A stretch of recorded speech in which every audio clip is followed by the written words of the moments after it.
Okay, so in the previous class, up to the total concept and the basic scenario of dynamics property, what we have understood about, right? So today we will learn about the equation of motion. So why that equation of motion is coming into the scene of the structural dynamics study?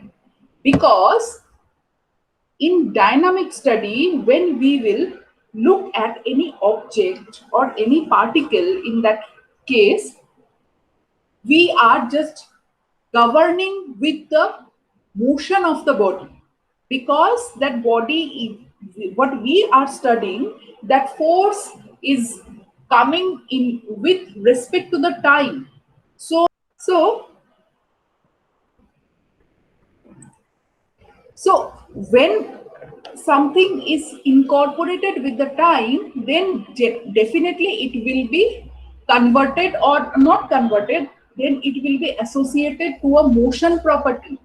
देखो क्या हो रहा है, अगर what we have studied in our structural analysis, the response was the displacement or the deflection, right? Yes, ma'am.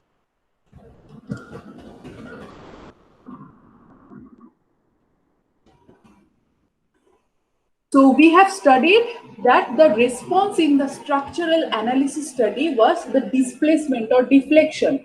अब dynamics में क्या होगा, डायनामिक्स में तो ये फोर्स जो आएगा, that force what in the structural analysis study, that force were coming with no function of time, but in dynamic study it is coming with the function of time. So time dependent function, when that time dependent function is coming, then that displacement, if I can say that to be as x, so that will be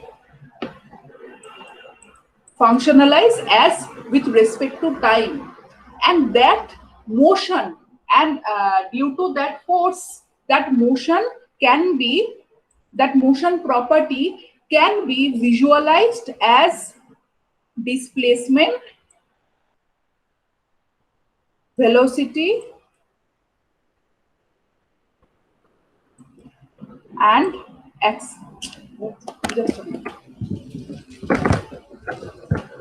and acceleration. Remember how we used to represent this dot with an representation of velocity and acceleration? So we are just representing that in this manner.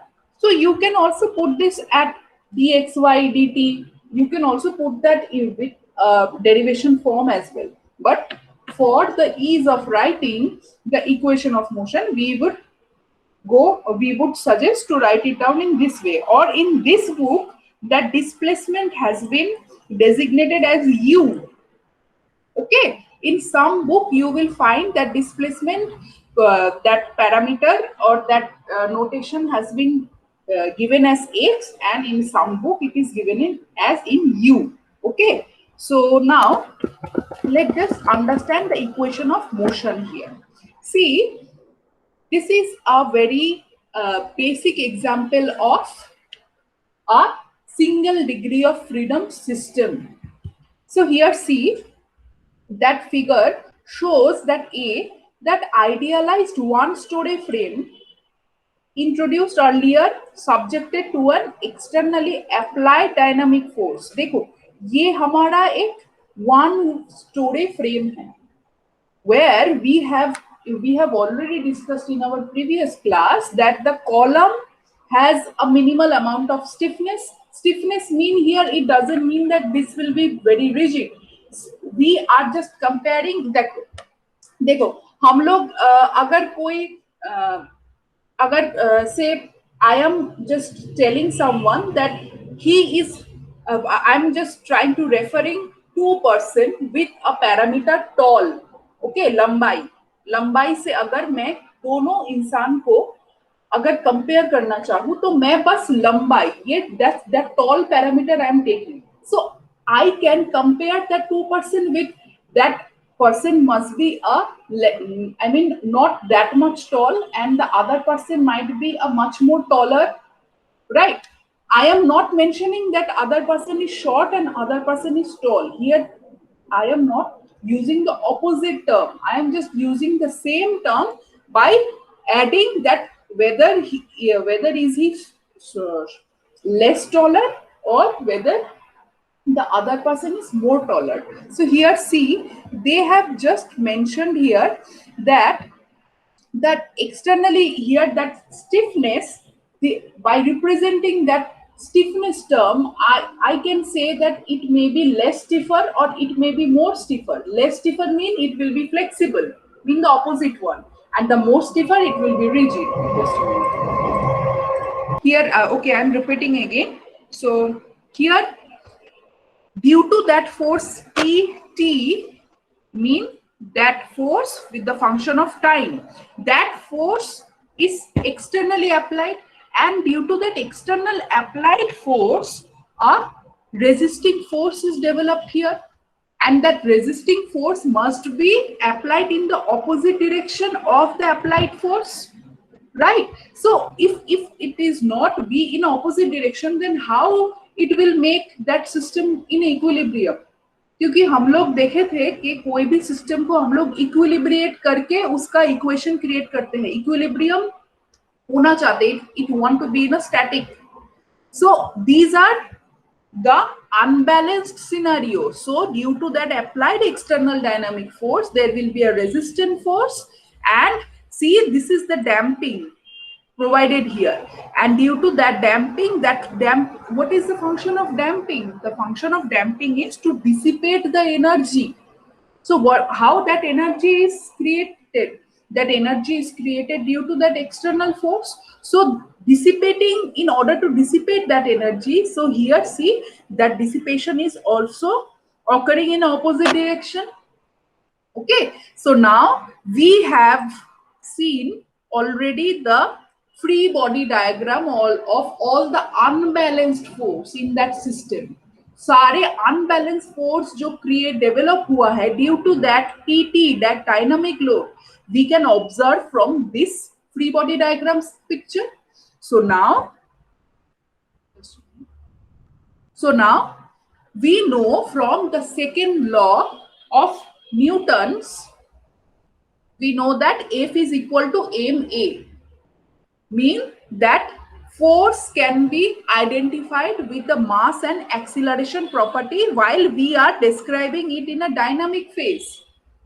We are studying a dynamic study, right? So we already know that, see, abhi tak, until now, what we have studied about force, it was a 5 kilonewton or a 20 kilonewton or a 30 gram. Okay, that force were all in a static. But now that force, what we are studying in a dynamic phase, that will be incorporated with mass and acceleration. ये जो हम 5 kilonewton पढ़े थे, that was also with the mass and acceleration. Remember that kg into meter per second square. What we are representing that kilonewton to kg conversion, right? That mass in converted into weight, that was also incorporated with that. But in actual scenario, we will study it in the dynamic study. See that the total unbalanced force here, what are the forces we can see here? P with the function of T, FD, Fs. So due to that function, time function varying force, the responses which we can see will also be associated with the dynamic properties. So what were those dynamic properties? Those were the displacement, the velocity, and the acceleration. These are all U, okay? See, so the forces acting on mass at some instant of time are shown in that figure. This include the external force, the elastic or inelastic resisting force, and the damping force, FD. The external force is taken to be positive. So that if we are considering that external force to be in a positive direction, okay, then to the x-axis, and displacement to be u with the function of t. Velocity and acceleration are also positive in direction of axis, x-axis. The elastic and damping forces are shown acting in the opposite direction because they are internal forces. So remember, this is the externally applied force, and the developed force which are created internally in the system are the resistive force or the responsive force towards this externally applied force. So now the resultant force along x-axis is P minus Fs minus Fd. So what is this? That P is this. So this is C in this direction of x-axis. So which is positive, right? X direction in this axis, yes, x-axis in this direction. And see, the rest of the forces are in opposite direction. So that will be in a minus sign, which is P minus Fs into Fd. And Newton's second law of motion gives me these are the unbalanced force, which is F equal to ma. So that is F equal to ma. A is represented as u dot dot. So if we rearrange this equation, we can establish, we just rearrange that all the positive signs in the one hand of the equation and other hand of the equation. So mu dot dot plus fd plus fs equal to pt. So this is the equation of motion of a single degree of freedom, of this frame. This is the equation of motion. If someone asks you that, if just someone give you a system and give you all this parameter and they ask you to establish the equation of motion, then you have to just write it in this way. So now see mu dot dot. Now Fd, what is Fd? Fd is the damping property or the damping force here. And we have already studied that damping force Fd is nothing but the damping coefficient C into the velocity property. The damping force is always resisted or developed by the velocity component. So the damping coefficient into the velocity. So just putting that value of Fd here. And Fs we know, Ku mean K stiffness coefficient into the displacement is Fs, that resisting force. So now see here we have got all the displacement component here. This is acceleration, this is velocity, this is displacement. Okay, so this is the final representation of the equation of motion of this particular system. Okay, so now in equation of motion we have seen that there is a mass component m, there is a damping component c, and there is a stiffness component k. From these three components, the total equation of motion of any system we can establish. Okay. See what D'Alembert's principle says, that if this is a block, consider this is a block resisting as a horizontal surface. So these are the free body diagram what we have studied in our engineering mechanics class, remember? So this is the force, this is the weight which is acting in downward. So that will be resisted by a frictional force in that bottom horizontal, and there is a normal reaction to this weight. And the direction of motion will be in this direction. So this is the free body diagram. Okay. So now for the system of forces acting on free body diagram, we can find a single force called resultant force. So by resolving all these forces, we can achieve a resultant force. By Newton's second law of motion, this resultant force must be equal to F equal to ma. That resultant force must be equal to ma, where m is mass of the block or we can represent that to be W by G, and A is acceleration of the block. To the FBD, if we now add a force which is equal to RF in magnitude and opposite in sense, as shown.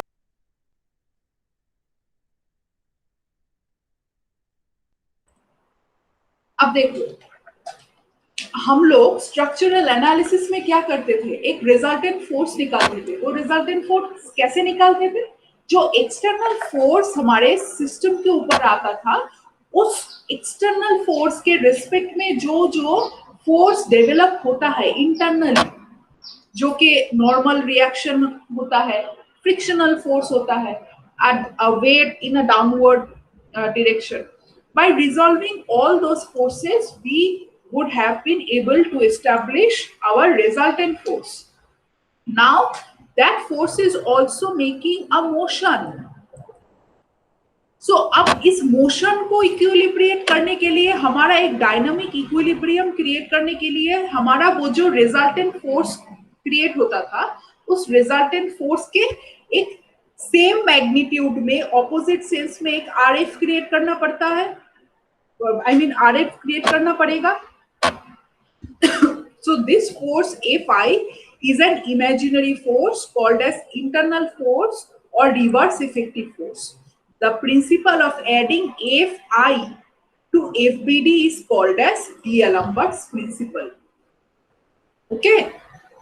So ऐसे D'Alembert's principle को represent किया जाता है. So that what has been here mentioned here. So now see that stiffness, damping and mass component, what we can see here. Just look at this diagram.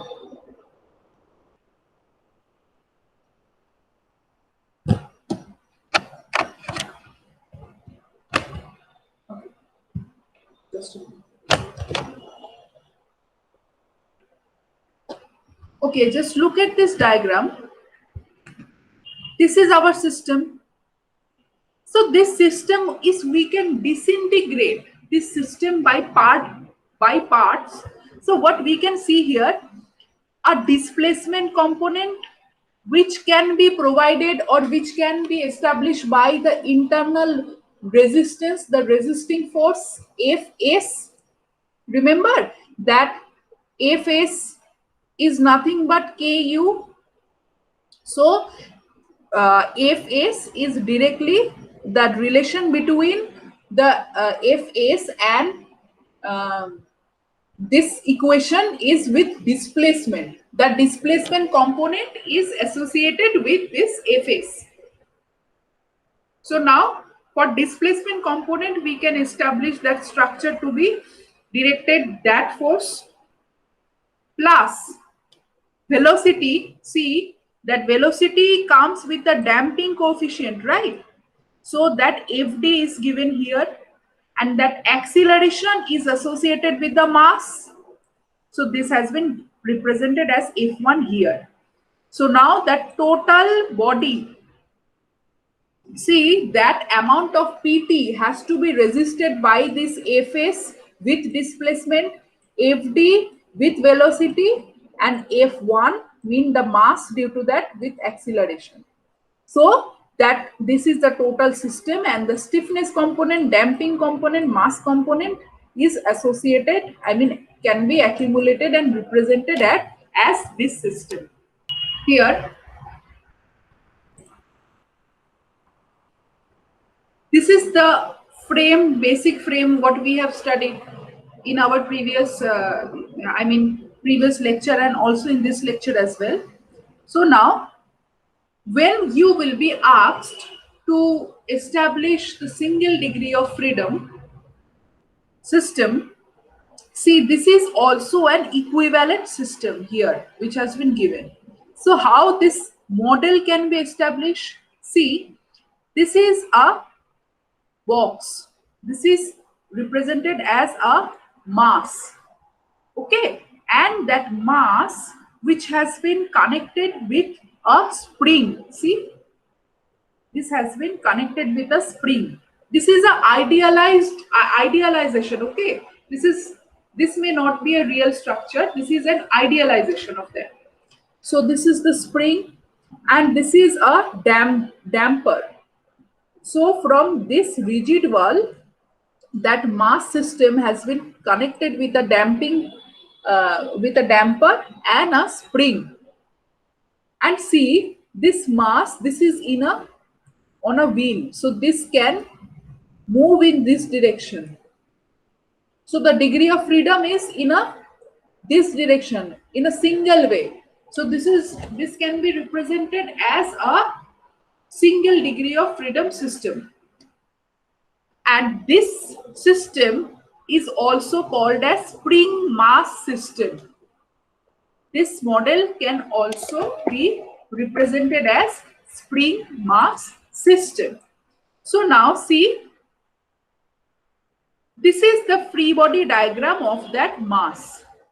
Okay, now see, this is the force externally. We can pull that mass in this direction only once. Okay, so after pulling that direction, what will happen? A spring force would like to generate, I mean, a spring force will create a opposite direction force, Fs, which can be represented as Kx, isn't it? The damping force, Fd, that will also generate a opposite direction force to that force, which is represented as Cx dot, means C is the damping coefficient and x dot is the velocity. And that is our Fi, which is inertia force, which can be represented as Mx dot, inertial force we know. So by putting this, we have generated this, right? See, the mass, the spring and the damper or dashpot are called inactive or passive element. Inactive or passive element mean this will not get active until and unless an external force is provided to the system. So that kind of response is often called as passive or inactive element. Okay, this will only get activated when the force is provided, and this will happen mechanically. You do not have to create an external mechanism to just react it. You just provide a spring here and the dashpot here.